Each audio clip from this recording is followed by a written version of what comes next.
안녕하세요. 세상의 모든 입시 제니 입시 컨설팅입니다. 와!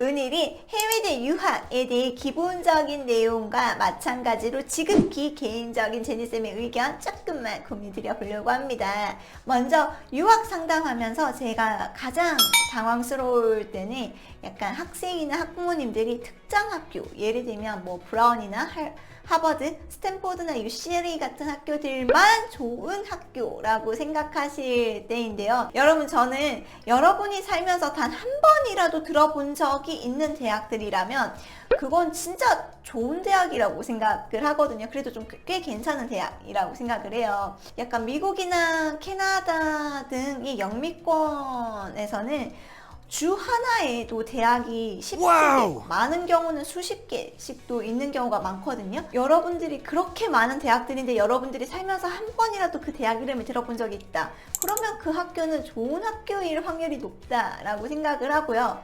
특히 전 세계 100위권 안에 있는 대학이면 진짜 괜찮은 대학들이라고 저는 생각을 해요. 전부 다. 근데도 불구하고 이제 간혹 100위권, 70위권에서 80위권이나 60위권 이하 대학들은 거들떠도 안 보시는 부모님들도 의외로 꽤 많으시더라고요. 그리고 학생들의 경우에는 잘 모르는 대학 혹은 생소한 이름의 대학들은 일단 무조건 지잡 취급하고 보는 경우가 많은데, 근데 여러분, 각 국가의 주요 도시에 위치한 국립 혹은 주립대학은 기본적으로 나쁜 대학일 수가 없습니다. 상식적으로. 그쵸?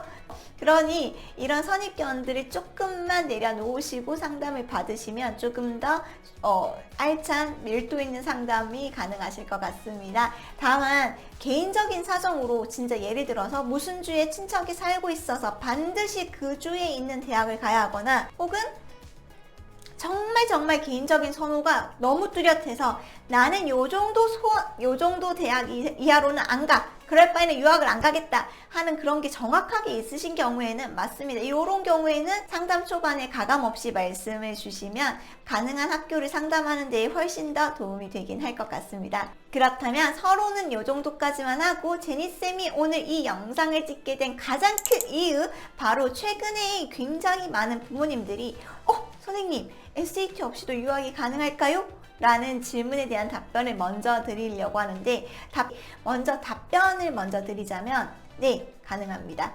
이렇게 대답드리면 제니쌤 블로그를 오래 보셨거나 제니쌤이랑 한 번이라도 상담을 해본 적이 있으시거나, 혹은 제니쌤의 입시 설명회에 오셨던 분들께서는 선생님, SAT 없이 좋은 대학으로 유학 가기는 어렵다고 하지 않으셨어요? 라고 반문하시는 분들도 계실 텐데요. 맞아요.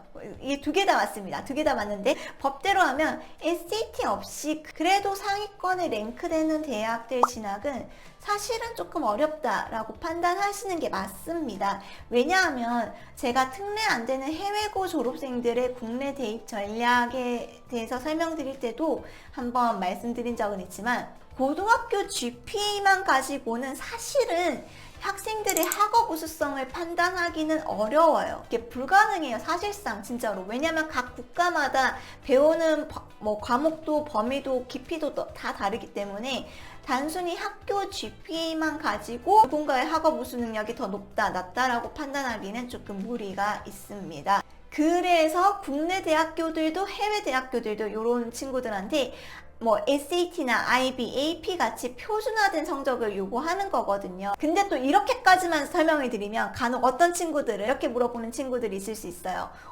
선생님, 그러면 학교 GP 크게 중요한 거 아니네요? 그냥 대충 해도 되겠네요? 안 돼요, 여러분. 그렇다고 해서 학교 GPA를 엉망진창으로 해도 되냐? 아닙니다. 여러분, 이렇게 생각하셔야 돼요. 학교 GPA가 여러분들이 다른 지원자보다 우수하다는 걸 프루브 해주지는 않아요. 하지만 여러분이 속했던 그룹에서는 우수한 친구였다. 그리고 여러분이 고등학교 생활의 수업을 성실히 수행했다는 것에 지표는 되기 때문에 해외 명문대 진학이 목표라면 우수한 GPA는 필수이자 기본이에요, 기본. 그런데 이미 많은 분들이 아시다시피 코로나가 시작되면서 재작년부터 올해까지 세계 수많은 도시들에서 SAT가 지금 줄줄이 캔슬되었고, 특히 봉쇄령이 있었던 지역들에서는 거의 시험이 열리지 않았다고 하더라고요. 그리고 SAT 시험 자체도 파트가 조금 축소되면서 SAT 점수 제출이 옵셔널인 대학들이 많아지고 있는 추세이기 때문에 뭐 이미 여러 신문에서 기사로도 소개될 만큼 덕분에 세계 각 유명 대학들에서 인터내셔널 지원자들의 경쟁률이 많은 곳은 3배 가까이도 증가되는 추세이거든요. 적어도 올해까지는 SAT 점수를 제출하지 않고도 전략을 잘 짜면 가능하지 않을까라고 생각을 합니다. 실제로 SAT 성적 제출 안 하고 꽤 괜찮은 학교에서 오퍼 받는 친구들도 있었거든요. 그래서 SAT 점수 제출은 이 정도로 이해를 하시면 충분할 것 같은데, 그럼 상대적으로 뭐가 더 중요해지겠어요? 대학 입학자 입장에서는 수많은 지원자 중에서 누군가를 뽑을 때 뭘 더 볼까요? 당연히 ECA겠죠.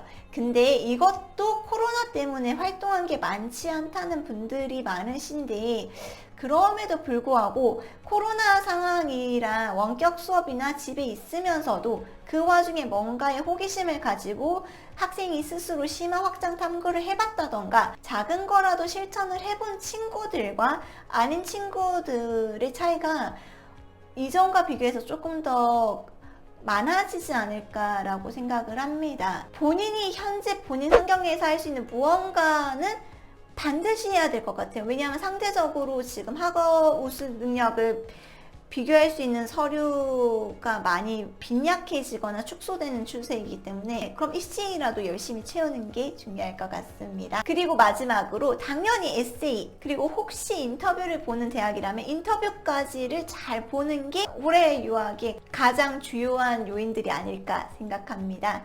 저희끼리 하는 말로 가장 나쁜 케이스가 서류에서 보이는 학생과 자소서에서 보이는 학생, 그리고 인터뷰에서 저희가 판단되는 학생이 모두 다른 경우라고 하거든요. 이러면 평가자 입장에서는 학교 서류나 자기소개서 혹은 인터뷰, 그 3가지 서류 어딘가에서 하나 이상의 거짓말이나 문제가 포함되어 있다고 판단할 가능성이 높거든요. 그러니 일단 기본적으로는 우수한 GPA를 유지를 하되 SAT도 고득점을 낼 수 있으면 좋지만 만약 불가능한 상황이라면 작은 거라도 본인 진로나 본인을 나타낼 수 있는 그런 본인한테 맞는 비교과 활동을 잘 챙겨가면서 에세이와 인터뷰까지 전체 전 과정이 일관성이 있고 설득력 있으면서 조금 유니크한 학생만의 뭔가를 보여줄 수 있는 그런 과정을 준비하시면 좋을 것 같습니다.